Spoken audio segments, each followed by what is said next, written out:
Hello and welcome back on my YouTube channel Career Capsule Plus. Friends, today I am going to discuss about how to choose optional और साथ ही साथ UPSC का जो top सिक्योरर optional हैं उनके बारे हम डिस्कस कर लेंगे और जो सक्सेस रेशो है आप डिफरेंट सब्जेक्ट्स लाइक एंथ्रो है सोशो है तो उसका भी हम नज़र देंगे। उसके लिए मेरे पास स्टैटिस्टिक्स भी हैं from 2013 to 19 for all subject. Discuss करने से पहले अगर आप इस यूट्यूब चैनल पर नए हो then do subscribe immediately so that आपको फ्यूचर अपडेट्स टाइम पे मिलते रहेंगे। प्लस वीडियो को बाकी फ्रेंड्स के साथ भी शेयर करना अगर आपको हेल्पफुल लगा और कमेंट सेक्शन में अपना जो ऑप्शनल है आपको तो उसकी एक्सपीरियंस के बारे में आप ज़रूर कमेंट सेक्शन में मेंशन करना if you are already civil servant right. चलो हम डिस्कस कर लेंगे हमारा जो आज का टॉपिक है तो ये है कि हमें how to choose good optional subject for civil service. क्योंकि आप लोगों को पता ही होगा दोस्तों कि जो यूपीएससी की जर्नी या स्टेट सिविल सर्विस जेके पीएससी का जर्नी होती है तो it is all about your optional. अगर आपके पास ऑप्शनल में अच्छे खासे मार्क्स हैं तो डेफिनेटली तो आपकी जो सक्सेस है वो तय है। तो लिहाजा जो आपका ऑप्शनल होना चाहिए तो ये ज़रूर एक अच्छा स्कोर करने वाला ऑप्शनल होना भी चाहिए। तो यहाँ पे कुछ फीचर्स मैंने रखे हैं गुड ऑप्शनल के लिए तो definitely it will be helpful for you. तो फर्स्ट ऑफ ऑल यहाँ पे कुछ फीचर्स मैंने रखे हैं जो ऑप्शनल जो एक अच्छे ऑप्शनल में होनी चाहिए। तो वन थिंग इज़ कि यहाँ पे गुड फीचर्स में फर्स्ट ऑफ ऑल सिलेबस को देख लो। यूपीएससी का सिलेबस या स्टेट पीएससी का जो भी सिलेबस है उसको पहले देख लो। सिलेबस में लाइक कि सिलेबस में आपको यही देखना है कि किस में कितना कम सिलेबस है, जितना कम सिलेबस है उसको इतना प्रेफरेंस रखो राइट। सो उसमें कुछ सोशलॉजी कम सिलेबस वाला ऑप्शनल है, एंथ्रो है, पब्लिक एडमिनिस्ट्रेशन है तो डेफिनेटली ये दो तीन ऑप्शनल्स हैं तो इसमें कम सिलेबस है। तो नेक्स्ट जो आपके पास एक फीचर होता है एक अच्छा ऑप्शनल जो होता है उसमें जो मटेरियल अवेलेबिलिटी राइट। जो मटेरियल अवेलेबल होना चाहिए मार्केट में कल जाके अगर आपने ऐसा वैसा ऑप्शनल लिया लाइक कश्मीरी तो उसके लिए आपको मटेरियल ढूंढना पड़ेगा या आपने अभी कुछ लोकल लैंग्वेज का लिया है तो उसके लिए आपको मेहनत करनी पड़ेगी। Like sociology, anthropology, PSIR, history ये कुछ ऑप्शनल्स हैं तो जिनमें ऑलरेडी मटेरियल अवेलेबल है मार्केट में तो बस आपको क्या पढ़ना है। तो ये सेकंड क्राइटेरिया है इसमें। और थर्ड क्राइटेरिया जो है दैट इज़ कोचिंग फैसिलिटी। तो अगर आप कोचिंग करना चाहते हो तो ये आपका तीसरा क्राइटेरिया है यहाँ पे कोचिंग फैसिलिटी। तो ये कोचिंग फैसिलिटी ज़रूरी होनी चाहिए अगर आप प्रिपेयर करना चाहते हो आप कोचिंग लेना चाहते हो तो then you should look for coaching facilities also. Like sociology में आपको कोचिंग मिलेगी, एंथ्रो, ज्योग्राफी, पीएसआईआर तो इनमें ऑलरेडी टीचर्स हैं मार्केट में तो this is another criteria. One criteria is कि इंटरेस्ट ऑफ कैंडिडेट, जो कैंडिडेट का इंटरेस्ट होना चाहिए देन ओनली ही can go with this optional. अगर आपका इंटरेस्ट है क्योंकि आपको एटलीस्ट मिनिमम तो आपको 1 साल गुजारना होगा इस ऑप्शनल के साथ। अगर आपका इंटरेस्ट ही नहीं है तो आप नहीं पढ़ पाओगे। लिहाजा interest is very important, this is very important.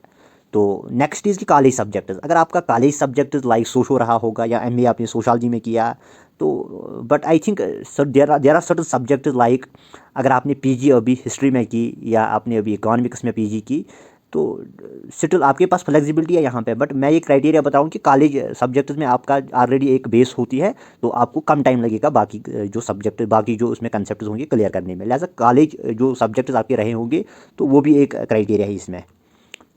One more is की जो आपका ओवरलैपिंग विद जीएस, जिसका भी जो भी ऑप्शन लाइक सोशलॉजी में आपका जीएस फर्स्ट में सोशो का ओवरलैपिंग होती है, सोसाइटी वाला पार्ट है। पीएसआईआर सेकंड में आपको हेल्प करेगा, ज्योग्राफी फर्स्ट जीएस फर्स्ट में मेंस में आपका हेल्प करेगा। मतलब साथ ही साथ ये आपके जो प्रिलिमिनरी जो एग्जाम होता है उसमें भी आपका हेल्प करेगा राइट। तो पब्लिक एडमिनिस्ट्रेशन है, हिस्ट्री है तो ये आपको both prelims as well as mains में हेल्पफुल होंगे। तो लिहाजा इसको भी आप मद्देनज़र रख के आपको ऑप्शनल चूज़ करना होगा। तो वन मोर क्राइटेरिया है कि यहाँ पे यूट्यूब कंटेंट। तो दोस्तों आपको पता ही होगा कि आजकल यूट्यूब पे सारा कुछ अवेलेबल होता है लगभग। तो कुछ सब्जेक्ट वो भी है ऑप्शनल तो उनमें मटेरियल अवेलेबल है काफ़ी ज़्यादा यूट्यूब में। लाइक सोशलॉजी है, एंथ्रो है, ज्योग्राफी है तो उसमें मटेरियल ऑलरेडी अवेलेबल है क्योंकि आपको ये फ्री कंटेंट मिलेगा। लाइक सोशलॉजी में यहाँ पे एक स्लीपी क्लासेज है तो उन्होंने अच्छे खासे वहाँ पे वीडियोस रखे हैं तो उसमें काफ़ी कंटेंट है। लाइक एंथ्रो में भी है तो still you can search for other. मुझे नहीं like I am aware about the sociology तो बाकी जो सब्जेक्ट यहाँ पे एंथ्रो वगैरह भी हैं तो उसके लिए भी अवेलेबल होगा। So you have to research for that तो then only you can choose anthro. तो उसके बाद यहाँ पे दोस्तों है कि सिकोरिंग सब्जेक्ट है। बाज़वर्ड है आजकल सिकोरिंग नहीं है, एंथ्रो लिया था सिकोरिंग नहीं है, ये है सिकोरिंग नहीं है। तो बाज़वर्ड है सिकोरिंग की यहाँ पे ला, एंथ्रो एंड पाबैड। तो यहाँ पे ये सिकोरिंग सब्जेक्ट हैं। ला आपको शॉकिंग लगा होगा कि ये सिकोरिंग नहीं है तो मेरे पास स्टैटिस्टिक्स है कि वहाँ पे हम अच्छे से प्रूव कर लेंगे कौन सा सब्जेक्ट कितना सिकोरिंग है तो और किस में कितना सक्सेस रेशो है।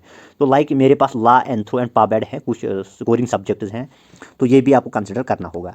तो यहाँ पे वन मोर है कि यहाँ पे प्रीवियस ईयर सिलेक्शन, आपको प्रीवियस ईयर सिलेक्शंस पे भी नज़र रखनी होगी। तो लाइक जैसे जम्मू एंड कश्मीर में तो यहाँ पे एंथ्रोपोलॉजी का तो एक अच्छा सा माहौल चल रहा है, तो इसकी अच्छी एक वेव है, इमेज है JKPSC में, तो you can choose anthro as well. तो वन मोर है कि यहाँ पे स्टैटिक एंड डायनामिक, कुछ सब्जेक्ट का सिलेबस स्टैटिक होता है, लाइक उर्दू लिटरेचर आपका है, कश्मीरी लिटरेचर, उसमें स्टैटिक है, तो लिहाजा आपका सिलेबस में ही सारा कुछ आएगा। तो कुछ सब्जेक्ट डायनामिक है, लाइक पॉलिटिकल साइंस डायनामिक है, IR का भी कुछ भी पूछ लेंगे वो लोग। तो यहाँ पे एंथ्रो का सिटिल, यहाँ पे एंथ्रो भी स्टैटिक है, even sociology to some extent static, कुछ क्वेश्चन होते हैं। डायनामिक यहाँ पे इकोनॉमिक्स हैं, तो उसमें ऑलरेडी करंट अफेयर्स का काफ़ी इंपैक्ट रहता है पेपर सेकंड में। यहाँ आपका पॉलिटिकल साइंस है, उसमें भी करंट अफेयर्स का IR का पार्ट होता है, तो डायनामिक है यहाँ पे। तो लास्ट यहाँ पे जो क्राइटेरिया है प्रीवियस ईयर पेपर्स, आप प्रीवियस ईयर पेपर्स चेक कर लो, तो वहाँ पे आपको आइडिया आएगा कि क्वेश्चन किस टाइप के पूछते हैं। तो यहाँ पे जनरली मैंने सोशलॉजी का देखा है, कुछ क्वेश्चन डायरेक्ट आते हैं वहाँ से, तो लिटिल बिट चेंज होते हैं, बाकी स्टैटिक यहाँ पे हमेशा यही कुछ क्वेश्चन होते हैं जो हमेशा आपको पेपर में दिखते हैं, तो ये भी आपको कंसिडर करना होगा।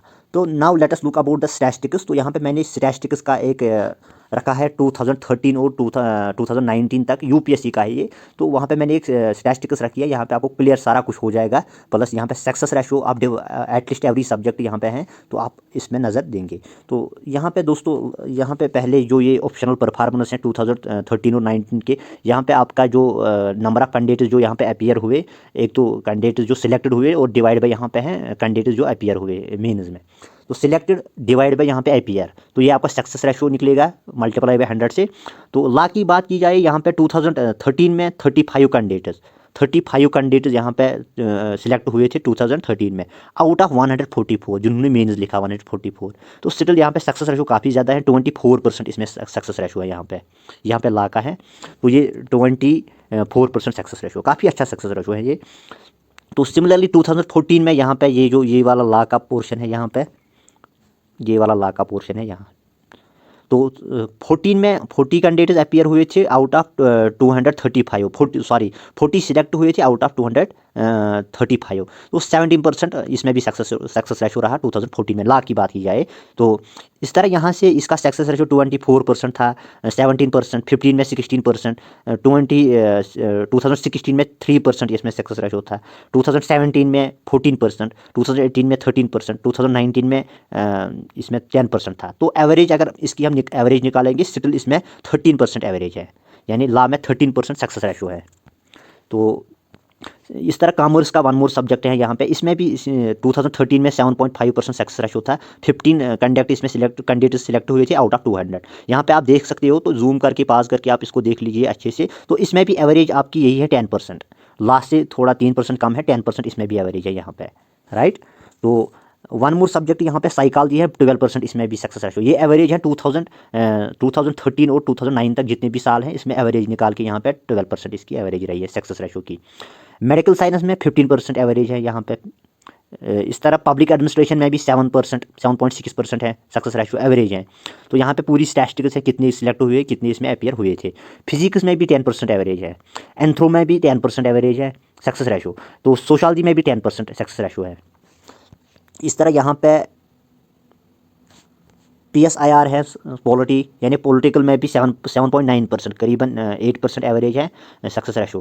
केमिस्ट्री में भी 9% है, सिमिलरली मैनेजमेंट में 11% और हिंदी में 6%, फिलासफी में 6.7%, इकोनॉमिक्स में 11.2%। लोग डरते हैं इकोनॉमिक्स से, बट UPSC में इसकी अच्छी खासी पकड़ है। UPSC में लोग इकोनॉमिक्स से टॉपर भी आते हैं, इवन लास्ट टाइम भी रैंक नंबर 4 इसका भी इकोनॉमिक्स ही था, तो 11%। But Jammu and Kashmir public service commission, मुझे लग रहा है कि इकोनॉमिक्स ये एक रिस्की जॉब है इसके साथ।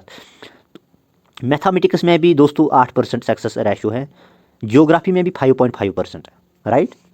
तो उसके बाद कुछ यहाँ पे ऑप्शनल्स हैं, हिस्ट्री में भी 6% सक्सेस रेशो है, एग्रीकल्चर में 9.5%, एनिमल हस्बेंड्री 12.3%, अच्छा खासा है इसमें भी। तो बॉटनी में भी 8.9%, सिविल इंजीनियरिंग में 7.2%, इलेक्ट्रिकल इंजीनियरिंग 9.2%, जियोलॉजी बहुत कम है 2.6, आसामीज़ इसमें 4.3% है सक्सेस रेशो। और यहाँ पे बंगाली में भी 14% है, अच्छा खासा इसमें भी है एवरेज। बोडो में भी 100% है दोस्तों। सिर्फ इसमें बोडो की खासियत ये है कि इसमें सिर्फ एक बार एक लड़के ने इसको लिया था 2000, यहाँ पे दिया है 2017 में, और एक बार 2016 में भी एक लड़के ने लिया था, तो इसमें भी एक सिलेक्ट हुआ, तो इसमें भी, इसमें लिहाजा 100% है, ये आप नोट कर लीजिए, बोर्डो में 100% है रेशो। तो वन मोर है यहाँ पे, इंग्लिश में 10% है, गुजराती में भी 6.7% है। तो इस तरह यहाँ पे कुछ बाकी सारे यहाँ पे सब्जेक्ट्स है, राइट। मलयालम है, तो लैंग्वेज में मोर आर लेस 8% है यहाँ पे भी, मणिपुरी में भी 12%, लैंग्वेज में लगभग आपका ये 10% अराउंड ही है। तो एक में यहाँ पे 100% है। तो यहाँ पे अब ये टेबल दिया गया है, टेबल में आप यहाँ पे देख सकते हो कि टेबल में क्या है। तो टेबल जो है यहाँ पे, इसमें दोस्तों यहाँ पे मैंने इसको ये ग्राफ बना के रखा है। ग्राफ आप देख सकते हो, ग्राफ में क्या है, ग्राफ में जो लॉ में सिलेक्शन सबसे ज़्यादा हुए हैं, लॉ के बाद कॉमर्स है यहाँ पे, कॉमर्स के बाद मैनेजमेंट है, मैनेजमेंट के बाद मेडिकल साइंस है। तो ये सक्सेस रेशो का ग्राफ है। सोशलॉजी है, उसके बाद पाब एड है, केमिस्ट्री है, सिविल इंजीनियरिंग, एंथ्रो, PSIR। तो ये कुछ सब्जेक्ट थे जो टॉप पे है, राइट। तो 14% है, 13%। तो ये ऑप्शनल्स का ग्राफ है। बट अब मसला है कि आप किस ऑप्शनल्स को चूज़ करोगे। अब आपको कुछ मैंने पहले ही दिया है, अगर आप यहाँ पे मतलब सोशलॉजी चूज़ कर रहे हो, सोशलॉजी ऑलरेडी आपका GS भी कवर हो जाएगा, SC का भी एक पोर्शन इसमें आता है। तो डेफिनेटली ये सोशलॉजी है, अगर आपका मेडिकल साइंस का बैकग्राउंड है। बट जो UPSC है, इसमें एक मसला होता है UPSC का कि यहाँ पे स्केलिंग होती है, UPSC में स्केलिंग होती है, लिहाजा आप हर एक सब्जेक्ट को करीबन 7 और 12 के बीच ही पाओगे। इसमें सक्सेस रेशो 7 और 12 के बीच होता है। But in state civil service तो यहाँ पे ऐसा स्केलिंग का अभी यहाँ पे कुछ नहीं है। तो लिहाजा यहाँ पे कुछ सब्जेक्ट्स में ज़्यादा सिलेक्शन होते हैं, कुछ में कम। हाउएवर कि यहाँ पे जो हमारा यहाँ पे जो कश्मीर एडमिनिस्ट्रेटिव सर्विस है, तो इसमें क्या होता है कि लोग ऐसे बोलते हैं, इसको हम एंथ्रोपोलॉजी सर्विस बोलते हैं इसको, राइट। तो ये इसलिए क्योंकि यहाँ पे ऐसा नहीं है, जो एंथ्रोपोलॉजी में स्टूडेंट्स होते हैं वो काफ़ी ज़्यादा होते हैं, उसका आप सक्सेस रेशो कर लो, कितने अपीयर हुए हैं और कितने सिलेक्ट हुए हैं। लिहाजा बहुत सारे, क्योंकि यहाँ पे मैक्सिमम जो लड़के होते हैं एंथ्रो लेते हैं। अब हाल ही में जो यहाँ पे मेंस हुआ, तो उसमें लगभग करीबन 1000 होंगे एंथ्रो के। तो ऑब्वियसली यहाँ पे अगर 1000 एंथ्रो के होंगे, उनके सिलेक्शन ज़्यादा होंगे relatively to other subjects. So in this way कि हम यहाँ पे कंक्लूड कर लेंगे कि यहाँ पे एंथ्रो सिकोरेंगे, नहीं यार। बस यहाँ पे ये कैंडिडेट ज़्यादा होते हैं, लिहाजा अगर आपको एक्चुअल जो यहाँ पे, अगर आपको एक्चुअल फिगर पे करना होगा, एक्चुअल जो फिगर है, तो आप सक्सेस रेशो कर लो इसका, कितने कैंडिडेट इसमें अपीयर हुए और कितने सिलेक्टेड हुए हैं। तो इस हिसाब से आप बाकी सब्जेक्ट्स के साथ इसको आप कंपेयर कर सकते हो। तो दोस्तों, ये था वीडियो आज का डिस्कशन। तो बाकी रेस्ट जो मैं बताना चाहता हूँ कि यहाँ पे जो बाकी जो मसला है, दैट इज़ योर इंटरेस्ट। अगर आपका इंटरेस्ट है तो डेफिनेटली आप उस सब्जेक्ट को ज़रूर चूज़ कर लो, क्योंकि ओवरऑल इट डिपेंड्स कि आपका जो इंटरेस्ट होना चाहिए। You have to stay with this subject at least, कम से कम 1 साल तो लेगा। तो ये बेहतर है कि अगर आपका इंटरेस्ट किसी सब्जेक्ट में है तो उसको आप चूज़ कर लो, राइट। तो बाकी यहाँ पे मुझे नहीं लग रहा है ज़्यादा डिफरेंस है, जिसमें आपको इंटरेस्ट है बस उस सब्जेक्ट को आप चूज़ कर लो। तो thank you for watching, keep supporting me, और वीडियो को